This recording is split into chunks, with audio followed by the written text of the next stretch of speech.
And then it became this loop, echo chamber where you feel like this is how an RTS should be. That's where we basically solve the part I don't like about RTS and fix the part I don't like. There's something missing, and we tried all kinds of different solutions. Wen You Ge, also known as Bearlike, leads the team behind Mechabellum, the premier 1v1 Autobattler. These games give you no control over the battle. It's all about setting up your troops beforehand with smart positioning and synergies and watching it play out. They were catapulted to fame when Autochess came out as a custom map for Dota 2 back in 2019, and later its variants, DOTA Underlords and Teamfight Tactics. These games were compelling but flawed. Due to an over-reliance on randomness, you and an opponent might meet multiple times with the exact same boards, and sometimes you'd win and sometimes they'd win, due to the roll of a die. Mechabellum takes things in a more deterministic direction. It's balanced, skill-based, competition-worthy. But this doesn't just happen. So Bearlike today talks about the design problems that they had to solve to move the genre forward, even though they weren't thinking about it in those terms. Plus one problem they've yet to solve. The autobattler genre is kind of like it's kind of a strange one because, normally game genres, they're very iterative and games build on other games and things like that. And there's it's very easy to draw a line from this game to that game, this game to that game. But a lot of autobattlers seem to have sort of evolved kind of independently. And when I think about Mechabellum, coming off of, I guess a few years before there was like Autochess and Underlords and Teamfight Tactics and games like that. But as I understand it, the origins of Mechabellum had more to do with like Mahjong and poker and Go and games like that. So could you talk about the sort of early stage of Mechabellum up until now? We started making Mechabellum 2017. If we start the project later, we're definitely gonna get influenced more by Dota Autochess because I do like that game.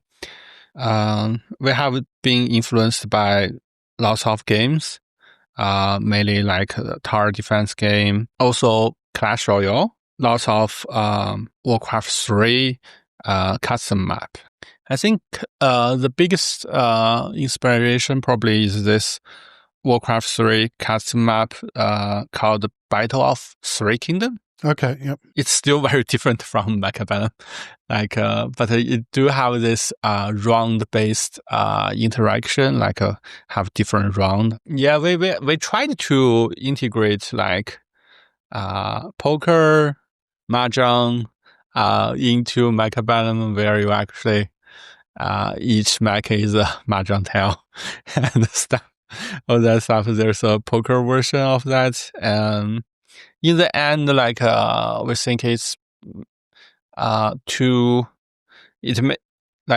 is too solitary. I do think later Autobattlers like Autochess and TFTs, those kind of game, it's a very there's interaction between players, but solitary play is a very big part of that. But in my mind, I want a more interactive game, more about countering your opponents. That's why we only have one. That's why Mechabellum Melee is a 1v1 game. I'm not very familiar with how to play Mahjong, but can you talk about the early version of early prototype, I guess, of Mechabellum? How was it similar to Mahjong? And then what were the later versions like as well? The ones that were more like poker, and what was that evolution like? Mahjong is more like the modern Autobattler, both Autochess and TFT. They are very similar to Mahjong. Mahjong is a game about synergy and solitary play. And it's 4 players plays Mahjong, and both players try to build your best deck. Last year, there's this game, Bearlike. That's very Bilateral is also similar to Mahjong. Like you imagine a bilateral game played by 4 players. That's Mahjong.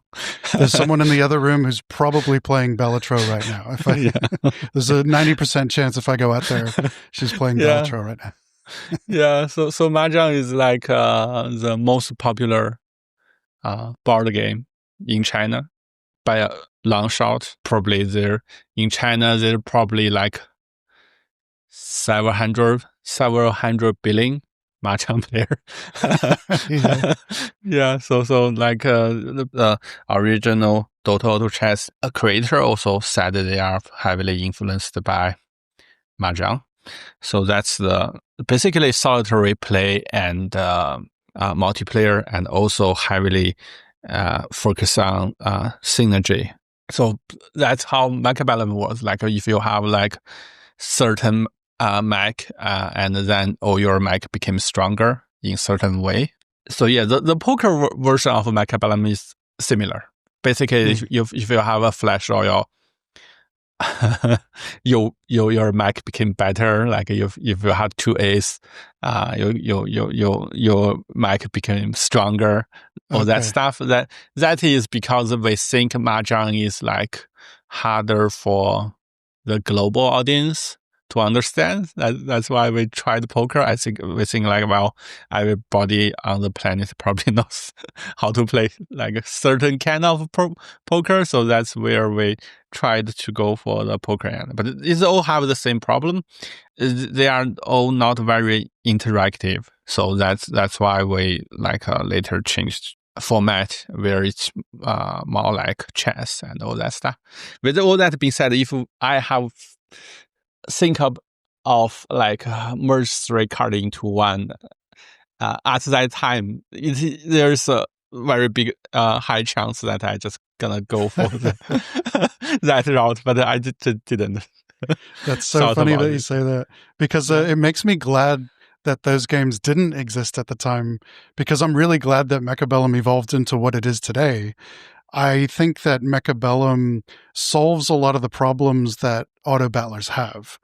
And one of those problems is, in Autochess and Underlords and Teamfight Tactics, there's this idea when, the communities talk about like how to win those games, and they give tips and stuff like that.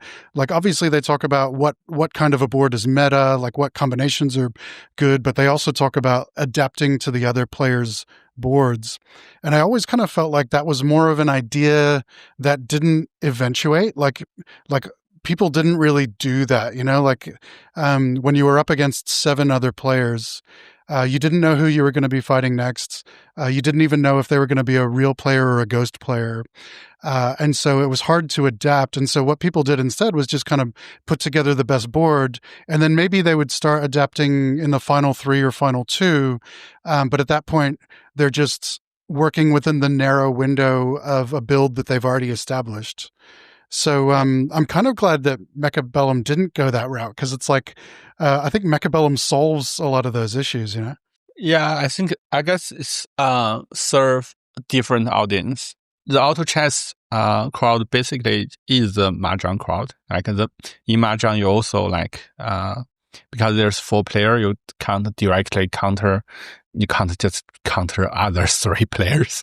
Like so, it's a lot of like you need to manage the possibility of different kind, and imagine maybe that player needs that card and this player needs this card and all that stuff.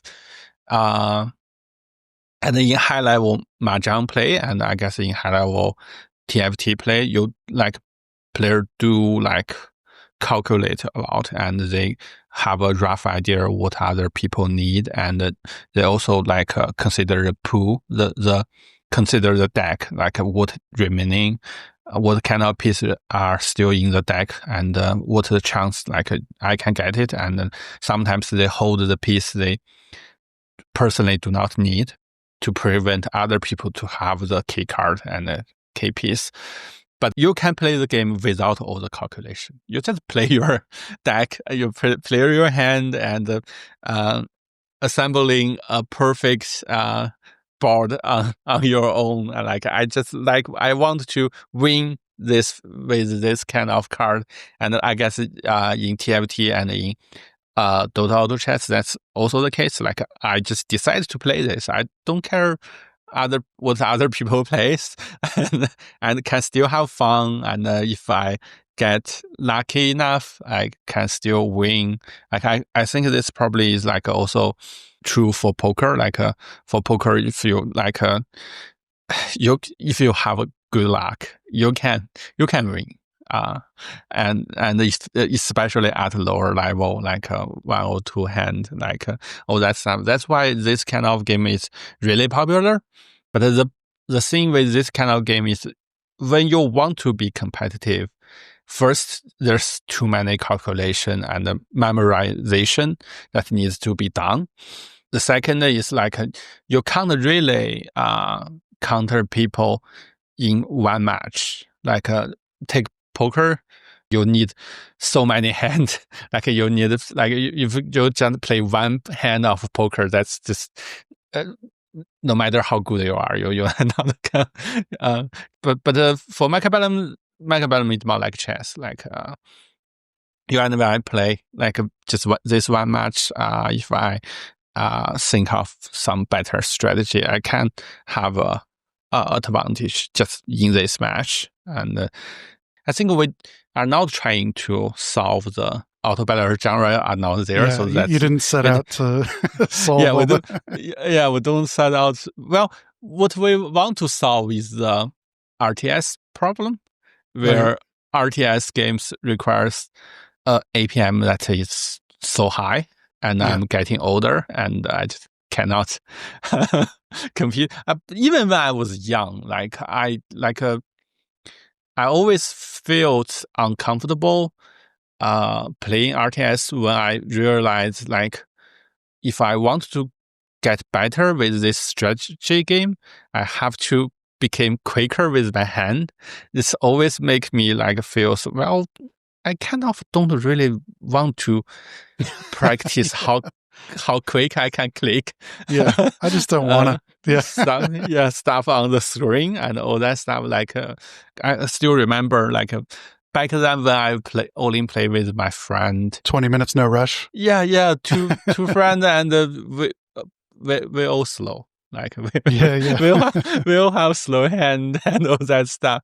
It was fun. There's strategy, like but once you get onto the internet, then you realize, wow. Yeah. Then you realize what really needed to be a good RTS player. But I do like RTS games. I do like seeing little people on my screen fighting each other, and big robots, tanks explode. That's why we create Mechabellum. Yeah. And that's one part. The other part is like we want to solve the chess problem. Like I also want to like chess. Like but the game is solved like a long time ago. So there's a lot of strategy that already get memorized, because chess is like completely transparent. Like there's no hidden information, no random, no different puzzle to solve each game, and like it's just all there. Once you try to play it seriously, you then find out like chess for a lot of people is a game of memorization and calculation. How fast you can calculate, and how many stuff you can memorize. Once opening theory had flourished, Bobby Fischer said chess is a bunch of book and memorization now. Yeah. So that's the problem of not enough hidden information. So that's why, like in Mechabellum, there's your enemy's board is hidden. Like in TFT or Autochess, actually your enemy's board is not hidden. Like you can't have too much hidden information. Like in rock, scissors, paper, that's all information is hidden. It's as good as random at that point, right? Like yeah. So you need to have certain hidden information, certain opened information. that's where we basically solve the part I don't like about RTS and fix the Yeah. part I don't like about chess. Was there anything in particular about the Battle of Three Kingdoms, Warcraft 3 custom map? Was there anything in particular about that you really liked and you wanted to bring into Mechabellum? So for that game, there is this prepare phase and battle phase. So that's what we really learned. That game also like have a lot of synergy through all the pieces. We try to learn it like, but later we found out like a synergy is a too solitary element, like it's too solitary to my taste. So we removed all the synergy, like the explicit synergy. Like there obviously are synergy between units, but we want those synergy to be more organic, not just like this unit just boost the other units by 200%, that kind of stuff. Yeah. It's a sort of thing in tower defense games and Autobattlers and the reliance on like numerical modifiers versus just sort of positioning, like where you have like, numerical counters, which would just be, when this unit attacks that unit, it gets plus 25% damage. But I've always found the positional ones to be a bit more interesting, right? Like, this tower does this kind of attack in a line. So if you can arrange them in a line, you'll get more value out of that tower. Like there's a bit more strategy with the positional stuff. Yeah, true. That's where Clash Royale actually is very good. There's no armor type, no like higher damage against certain type of unit and all that stuff. Like there's just crowd and big tank and AoE damage and high single target damage and all kind of different shape of damage area. Sounds familiar. Yeah. Sounds like another game I know. Yeah. So Mechabellum learns a lot from Clash Royale. If you are stuck, just add a ball into your game. Add a ball? Because, just a bouncing ball into your game. Like if you feel like there's not enough strategy, not enough strategy, not enough gameplay, add a ball into your game, because the ball have position, direction, have certain move, and also the ball needs to have physics attribute, all that stuff. That stuff like how a ball moves is very natural to most people, like how a ball moves and how they bounce and all that stuff. And also it's difficult to control a ball. So once you add a ball into it, then there's certain mechanic, like a lot of mechanic gets added into your game. And you don't really need to explain those mechanics to the players. So that's like whenever you get stuck, just add a ball and it's immediately you're gonna immediately have gameplay. It's there that you're gonna immediately, and that's also true for positioning, like the XY axis. It's a mechanic like everybody knows. Did Mechabellum add the equivalent of a ball? I guess it's multiplayer. Multiplayer is like what's like. That's the unpredictable element, is the people, right? Yeah. There's a price to pay to make a multiplayer game. Like it's gonna limit your design. It's kind of a good lesson about when you talk about all those different sort of versions that it went through and the prototypes and all the different inspirations. It seems like sort of a lesson in iterative design, because a lot of people have like an idea for a game in their head and they might think that they can just kind of target that. But often the best successes come from just iterating and I guess just finding the fun. And to some degree, the industry kind of plays a part in the promoting the idea of the auteur, like, the Kojima or the Miyamoto or Will Wright or Peter Molyneux, like, the auteur with the idea. But it's actually more about process, isn't it? Like, can you remember the sort of moment in the process when things really started to come together and you were finding the fun? We make all pieces not movable. Oh yeah. I think it takes us nearly a year to figure that out. True. Like at the beginning, you can move all your pieces at any time you want in Mechabellum, and that actually makes the game less strategic. That's where the Go influence come in, because in Go, all pieces cannot be moved, and all the pieces became part of the board, and basically both players adding information onto the board. So there's more and more information. That's where the game suddenly gets fun. And before that, it's just there's something missing, and we tried all kinds of different solutions, like making all piece non-movable is like a very extreme solution. Yeah. So that's the last solution we tried. We tried Oh, to wow. like incentive players to move, to not move. Like if your piece do not move, you get a shield. Like also we try to limit the range you can move. You can only move for certain meters and all that stuff. Like all kind of different incentive. Like we also even try like have this like a anime called EVA. In that anime, actually every mic have a limited power resource. So sort of like Evangelion. Yeah. That's anime. Okay. Yeah. So they all have a power cord on them. So we even tried to like add that element into the that's cool, game to make people understand why their mic cannot move. That's where like one afternoon, like I just like let's forget about all the mechanic. Let's just make it unmovable. And the game immediately feels less complex, but more depth, much funner, more fun than funner. Still some work to do, but more fun. Yeah. Because I mean, it kind of goes against old design advice as well. It's like people advise you not to take agency away from the player.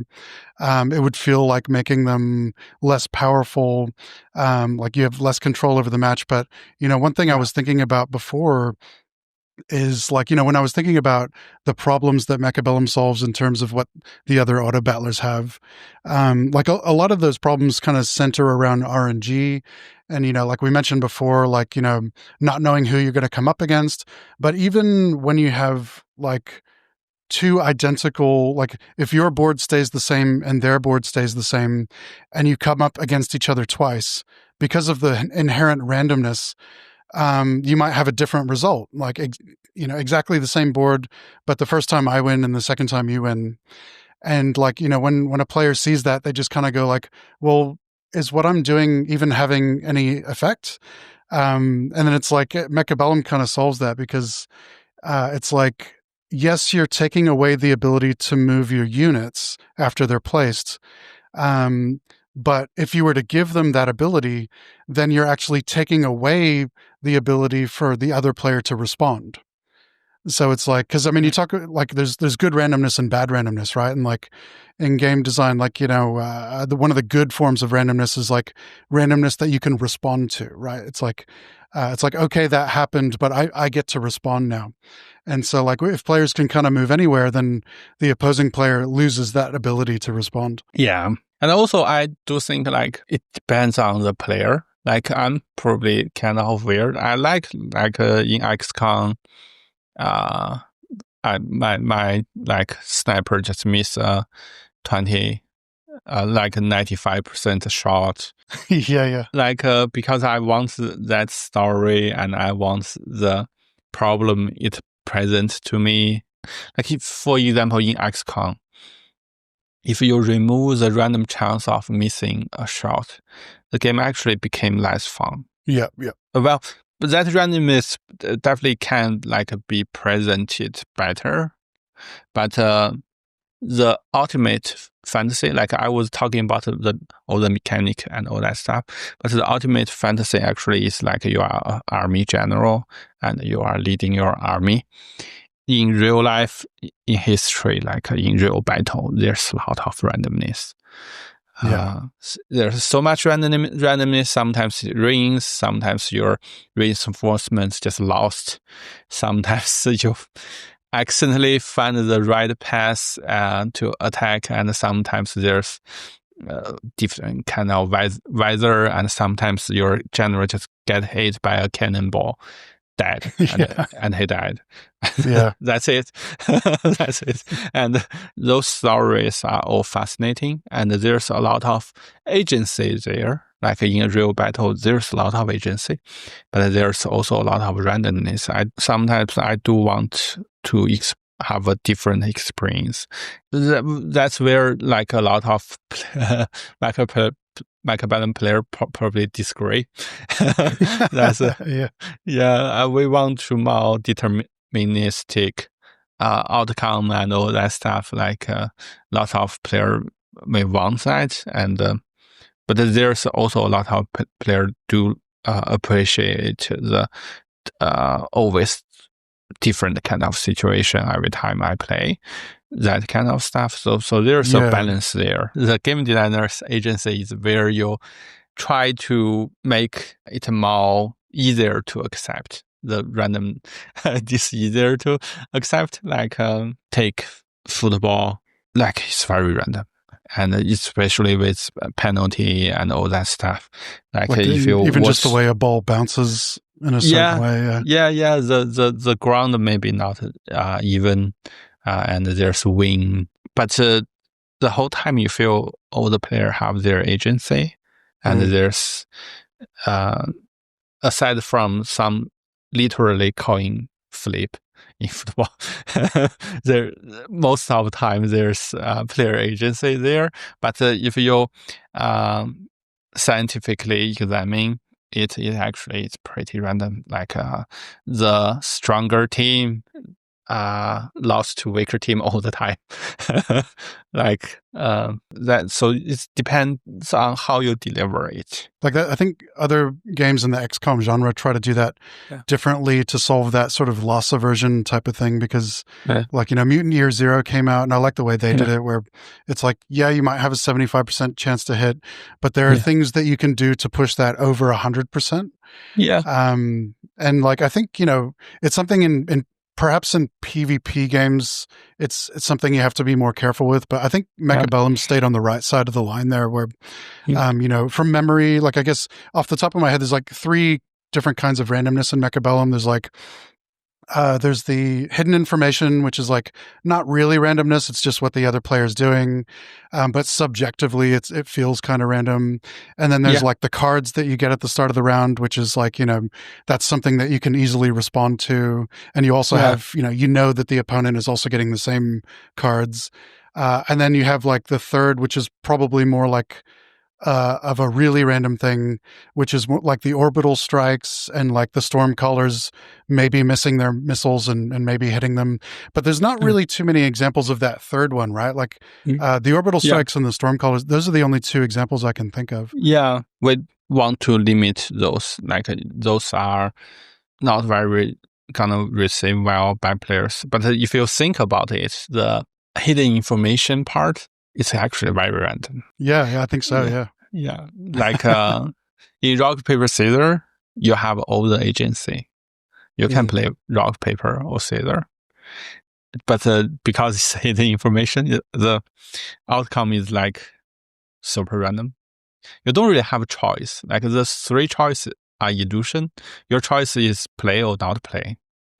So but the player feels there's agency, and that's why rock, paper, scissors actually works. Like people feels when they play rock, paper, scissors, somehow they can decide the outcome. Yeah, that's right. That's the ability of, and also in coin toss. Like in coin toss, often like you will ask like people like, do you want head or tail? It actually doesn't really matter. Like it's 50%, but somehow somehow logically it matters. That's easier to accept. If you lose, you can't blame it on the game because the other player decided to do that. Yeah, so it's like it's really like amazing how people think they have agency in rock paper scissors. Like they have agency to decide the outcome. Yeah, and wow, I lost because I choose to play paper. Yeah. If we were talking about you mentioned the moment when you decided to not let players move units after they're placed was one of the moments where it really started coming together. If I were to sort of single out another mechanic that really makes Mechabellum what it is, like it's sort of core to Mechabellum. It's the system where a unit locks on to the closest enemy and kind of stays locked onto it. It's like so core to the positional element of Mechabellum, and it's what really provides the foundation for this back and forth between like chaff and chaff clear and single target and stuff like that. Can you remember when you brought that in and the story behind that? That's one is easy. We just learn from Clash Royale. Oh, there you go. We just learn from Clash Royale. That's how Clash Royale did. There's one special rules you don't really see much in Autobattlers. That's the unit attack. Yeah, unit attacks. Yeah. Most games don't really have those. Like most Autobattlers don't have those. Like in Mechabellum, there's the attack are very strong. Like sometimes completely change how a unit works. That's one where we try to solve multiple problems. At the beginning, actually, like the unit attacks, each unit have their independent skills. So they used to be individual, like you would give skills to one, but the other one wouldn't get it. Yeah. It's more like in RPG, you add attributes to your little characters and all that stuff. Like I'm not sure are you familiar with the death ball problem in RTS? In StarCraft 2, the Protoss are famous for this. Oh, Death Ball. Yeah. Death Ball. Yeah, the Death Ball problem where you just put all kind of different units into this ball and it counters everything. And you just move it around and it just kills everything wherever it goes. Yeah. You move it around, it kills everything. No matter if it's chaff, high HP, low HP, air, ground, whatever. Just my ball solves everything because I have everything in it. And because I have everything in it, nothing really counters me. Well, you said add a ball, right? It's adding a ball. Yeah. So if I got 7 different marksmen with different techs each, I could very easily death ball. That's not even that. It's like you have marksman, you have crawler, you have sledgehammer, you have fortress, you have overlord, you have wasp. You have everything. You have air, you have ground, you have chaff, you have high damage, low damage, all that stuff. That's the problem. The unit composition became too diverse. Countering it no longer makes sense. That's where we actually learn, like, too much unit type on the board actually may not be necessarily be a good thing. Like there's 10 different units on your board, like 20 different units on your board. It actually makes the board messy and make it less strategic. Like I cannot anticipate what kind of unit you will add to your board. So that's too much agency. Somehow that's too much agency. Like it's entered the rock paper scissors realm where like you have so many choice, and every choice actually makes sense for your board.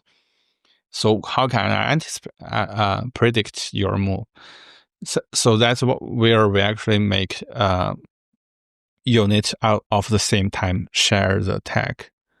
So then it makes sense. If you tag your sledgehammer, you need to buy more sledgehammer to make sense, right? Inside the studio, we call that strategic continuity. Okay. Meaning how your strategy carry on to later Like that's whenever you take this unit, means you are investing on this unit, and it means you are more likely to buy this unit, and this means your opponent knows that, and so then when he counters this unit, you cannot immediately just buy something else to make his counter ineffective, and this also makes the board clear. Most Mechabellum game, a player have 7 or less different unit type on its board instead of 30. So it makes the board easier to read, but also more predictable, more counterable. And so you are countering my unit and I'm countering your unit. That's how the strategy evolves. But if you can't really counter my unit because you don't know which unit I'm gonna buy next round, then that's where it's became the rock paper scissors stuff. So that's the one thing we try to add a game into the game in later where it's also take us at least 3 weeks or something, probably a month to figure it out. Are there any aspects of Mechabellum that you think are not solved yet? If we consider this as a live service game, we haven't figured out how to add new content to the game. In terms of monetization, like skins and stuff like that, or not in terms of gameplay. Okay, yeah. If you consider Mechabellum as chess, then maybe we are just done. We have so many pieces. But in modern era, for Mechabellum, a player expecting new content, new gameplay, new units, new stuff. You can't keep adding new pieces to your chessboard, right? Yeah. And Mechabellum is soon hitting the point where adding even more new units don't really make that much sense. We are still adding more units. For Dota, it's yeah, you can just keep on adding heroes and adding heroes. Yeah. yeah, and they try to add other stuff and other system and stuff.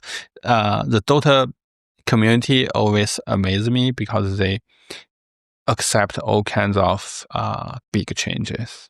They just feel, wow, that's Dota. You can do I think 2 years ago, Dota expanded the map by 40%. The map gets 40% bigger. Yeah, that's a huge change. Yeah. Yeah, and everybody just feels fine. It's okay. That's Dota. I think for Mechabellum, we haven't found the right way to always add new content. That's where games like Counter-Strike, even older game than Dota, that's 20 plus years. I think I was playing it in 1997 or 1998. I was playing it. Yeah. Open Counter-Strike. I still find Dust 2 is the most played map. Yeah. And people are still shooting with AKs. That gun is 20 years ago. It's already in the game. There's some new guns. Yes. Same spray pattern too. Yeah. There are definitely some new guns, but somehow that game for 20 years just have the same core gameplay. We are still planning bombs and still the rescue the hostage mode is still not working. The planning bomb is the only really working mode. All the other modes they try just not 20 years. Rescue the hostage is not competitive. It's even worse than that. It's infected other games because I remember when Call of Duty 4 came out, and it was the first Modern Warfare years and years and years ago. So I think it was 2007. And it was its own game, and I think it was good enough on its own to be a competitive game. But Counter-Strike was so big that everyone was just like, okay, how do we make this more like Counter-Strike? Like how do we get rid of all the unique Call of Duty things and only have the bomb defuse mode, and like that's it. It's like they were just trying to make Call of Duty into Counter-Strike, Yeah. The thing with Counter-Strike is like they don't really add too much meaningful stuff to the game for 20 years. But the game just works. Like, people still find it very fun and still play it a lot. And Counter-Strike do add new maps. Mm-hmm. But truth to be told, it's the same, like 5 map that's most popular. Like 3 lanes, like yeah. Somehow Dust 2 is still the most popular map. That's where I feel like the DOTA route feels very hard. Like the DOTA route where you kept adding new content, like game-changing content. You revamp the game every 2 years. The game feels completely different. Where the Counter-Strike is the game where it's just don't really change, but people kept playing it. I always think, what is this Counter-Strike magic that kept this game fresh?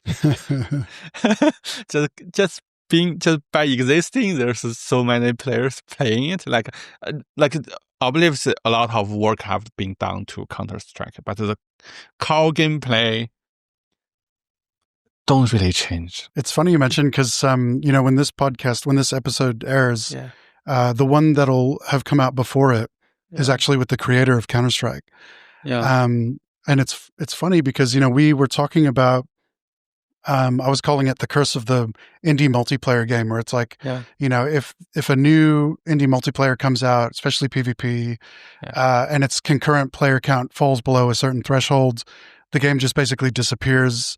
But I have found that like Mechabellum is kind of resistant to that. Like it's I don't know if it's just like an inherently sticky kind of gameplay, or whether it has something to do with the Twitch integrations, or like, some of the other decisions that you've made.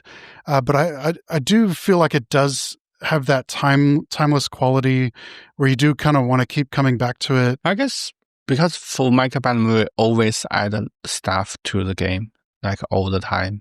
And whenever we like don't release patch as frequent, we actually have player count drop. Okay. Well, there's certain threshold, like certain players always play Mechabellum, but we will always see a little bit of drop if the patch is slow. Like when we release more patch, better patch, the player count always grow a little bit. Was this sort of stuff on your mind when you were introducing the recent like buildings, where it's kind of like it's something different every match? Like you've got the walls and you've got new towers that you kind of have to react to every match now? That's where we want to like add a little bit map element. Like in Mechabellum, there's not really maps. Like different maps just looks different, but they works the same. And buildings is the way for us to actually have different maps. That's the thinking behind it. Adding new units is not sustainable. At certain points, it's too complicated for new players. If there's this much. But if we're rotating different building layouts, basically rotating maps each season, then that's not inherently adding complexity to the game. Another part of the reason is like there's not enough information on board on round 1. But hoping to keep the game fresh by rotating and adding new map layout and new buildings. But I do think like the execution still needs improvement. So for buildings, we are still gonna do more refine. Yeah, in a way, it kind of curbs the hyper-aggressive rush playstyle as well, doesn't it? Kind of slows things down a bit. Yeah, it actually makes it's like especially for beginners and lower MMR, it makes the hyper aggressive like less viable, while at the same time also make it aggressive play at like a super high MMR still viable. There are gonna be more changes regarding on this part because people are learning more and more and stuff, and the meta just evolving on its own. You heard it here first. The map's going to be 40% bigger next patch, and there's going to be a giant ball. And sometimes a ball gonna be added into the game. I guess. Like a random ball rolling around in the map. Just a big beach ball, like a concert, like, Or cannonball, Or cannonball to kill the general, or cannonball, disco ball, whatever. We already have steel ball, so like... True, yeah. Do you think, it sounds like, from what we've been talking about, the position that you're in is kind of trying to find, like the holy grail for you right now would be to find the X factor that can transition a live service game into something timeless, where it's like maybe content still gets released for it, but it doesn't need it. Yeah. Like basically your game became chess or Go, and you can focusing on quality of life stuff, and like just better replay, like, and also monetization like skins, better replay and all that stuff. But you don't really need to touch the core gameplay anymore. I don't think I'm not sure it is possible or not. It's an interesting challenge. Yeah, I like it's not currently my goal. Like if we get there, well, wonderful. But I'm not aiming for it. I'm still trying to find a new game where like the developer can just stop adding new elements to the game and the game still live and well. Mechabellum is an interesting one there because Counter-Strike, StarCraft, and games like Rocket League, it's like the spectator or the player can instantly see the amount of skill that's involved with like scoring a goal or getting a kill. It's like it's apparent that there's a high skill ceiling. And when I watch Counter-Strike and I see someone do recoil control and then transfer the recoil onto a few different players, like it's instantly apparent, the skill ceiling. And I think like Mechabellum does have a high skill ceiling, but it's like it almost requires a bit of education to explain to players like why something was a really good move, That's interesting. I haven't think about Rocket League. Maybe that's the inherent nature of the ball. You can just always practicing and get more. It always comes back to the ball. the ball in Mechabellum, that's just that's it, man. Has to happen. It's the missing piece. Yeah. When you have a sort of elo system and you've got players at like, low elo, middle elo, high elo, obviously, when you're making balance changes, you're considering all those different levels and how, what the play styles are like. Can you talk about how you've seen the different elo levels react to the changes that you've made? The extremely low elo, people don't really speak that much. We observe their behavior by data. Like for others, we just like try to find the data to back up that feedback. And if there's data to back it up, then we take it very seriously. Like sometimes we get feedback about like, well, you are updating the game too much. I think sometimes, yes, like people learn stuff in this matter. He learned this strategy, and the next Sunday is his second game. He wants to use this strategy, and this strategy already gets nerfed. Yeah. If there's data to back it up, then we make it our highest priority. That's interesting. That kind of already answers one of my next ones as well, because I was going to ask what sort of level of weight, like how much weight you give the data over like the designer's gut feeling as well. Our approach is like, is this too strong? is this making the game less fun and all that stuff, then can we find data to back it up? And lots of time we find the data to disprove our gut feeling, then that's where we learn. If your whole company, especially the design team, they are all at a certain MMR, you kind of like lost touch to other MMR range, and that's definitely like happens a lot. It sounds very scientific, like you have a gut feeling, but you seek the data to back it up. And if the data doesn't back it up, then you need to investigate why. It's like we try to use the scientific approach, but for our little team, like it's sometimes you're just gonna use your gut feeling. Sometimes what Bearlike says goes. Yeah, true. There's this idea which is all about sort of stripping a genre down to its base elements. And, some examples I can think of are like Dive Kick and Fantasy Strike, if you've seen those. Dive Kick is like it's a fighting game that only has 2 buttons. And it's like it somehow manages to keep a lot of the strategy of fighting games, even though it only has 2 buttons. And I was wondering what that would look like in the RTS genre. And like some people, I think, some people might say like Autobattlers and like Mechabellum and stuff like that could be one interpretation of that. But I also thought like, going in completely the other direction, you would have something like Battle Aces, where it's like, it's just all micro. And it seems like, kind of sad that Battle Aces wasn't given a chance to thrive, and because it seemed like it was going to be like there are several RTSs coming out right around this moment, and a lot of them are trying to do very similar things to what StarCraft 2 kind of already did, right? Like, there's there are a few different RTSs that are all like, we've got 3 asymmetrical factions and one of them does creep spread, and we've got 2 resources, and but Battle Aces was kind of like it was another one of those, like, in the way that I talk about Mechabellum is like forwarding a genre. Battle Aces kind of seemed like it was going to do that as well. Unfortunately, Battle Aces actually is the part of RTS I not really like.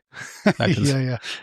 Rather watch than play. Yeah. It kept the macro, like only focus on macro, and I do think like they probably overestimated how big the player base that really likes macro.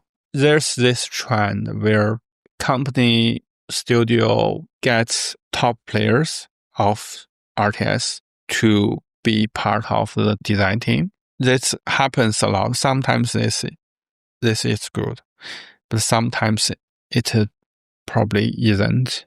The reason is also like for example, some college have this policy where if you graduated from this college, you cannot immediately become a teacher.